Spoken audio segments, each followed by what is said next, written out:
சித்தர்கள் பூணூல் போடலாமா? சித்தருங்கிற ஒரு அந்தஸ்துக்கு வந்துட்டா அவங்க பூணூல் போடக்கூடாது, போட மாட்டாங்க. பூணூல் போட்டவங்கள சித்தர்னா இல்லை. இப்போ அகஸ்தியர் பூணூல் போட்டிருப்பார்.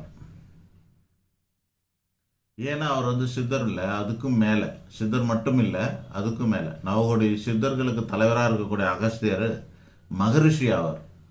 அவர் மகரிஷி அப்படின்றதுனால அவர் 4 யுகத்துலேயும் வாழ்ந்தவர். சித்தர்கள் யுகம் தாண்டிலாம் வாழ்ந்துட்டு வர்றதில்ல. அந்தந்த யுகத்தில் இருந்தாங்க, கலியுகத்தில் இருந்தாங்க, அவ்வளோதான். கலியுகத்துக்கு முன்னாடி எந்தெந்த சித்தர்கள் தான் நமக்கு தெரியாது. நவகோடி சித்தர்கள் எப்பவுமே இருப்பாங்க.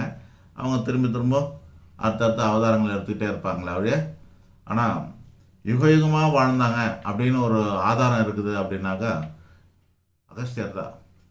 அவர் தான் இப்போ நவகோடி சித்தர்களுக்கும் தலைவர். 18 சித்தருக்கு மட்டும் இல்லை,